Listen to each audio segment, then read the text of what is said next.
Hi, I'm Jessica Citizen from GamePron News, and I'm here with Jon from Sony, and we're looking at Resistance 3. So, can you tell us a bit about what new from Resistance 3 is here at E3 this week? Well, Resistance 3 is coming out in September. We're just finishing up now, so you know, we're excited to be here, but at the same time, wishing we were back at the office fixing bugs. You know, we're showing off a few things here.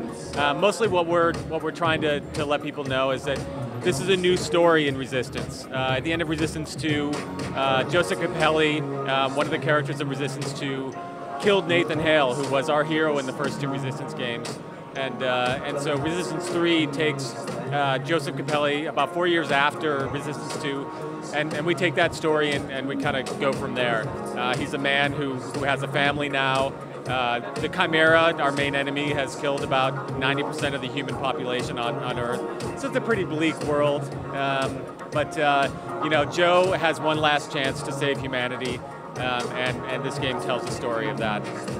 So as a writer, you haven't worked on the other two games, so what was it like coming into the world that had already been pre-written for you? Well, Resistance as a universe is a great franchise. You know, there's a lot of storylines, but it was a little bit daunting at the beginning because when I started, they said, "Hey, we just killed our main character. You know, where are we going to go from here?" But it was a challenge, but also great because we got to start off with a new character and create something new for the franchise. You know, we gave him a family, which is something that, you know, I think a lot of first-person shooters, you know, don't really have. I mean, he's got a reason to fight, you know, it was, and the team at Insomniac has been great. You know, they're all storytellers there, so it's been really great to be surrounded by them. So is this the conclusion of the Resistance story, or will we see the world come back? Well, there is a game in development by Nihilistic Software right now for the NGP or the Vita, as it was just announced. But for us at Insomniac, we really tried to make Resistance 3 feel like the conclusion of a storyline, not all the storylines. The universe is huge. There's a lot of different threads going on in the universe. So, you know, I think it's something that fans will see, you know, over the next few years. They'll see a lot more of the Resistance universe.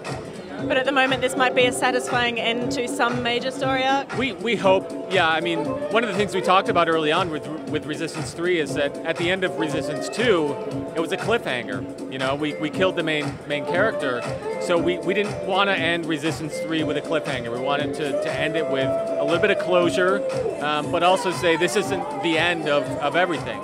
You know, there's still a lot more stories to be told. So what is it that you personally are most looking forward to in Resistance 3? What do you think is the coolest feature? I think the coolest thing in Resistance 3 is the weapon variety that we have. All the weapons, you'll notice the weapon wheel is back in Resistance 3. We had that in Resistance 1.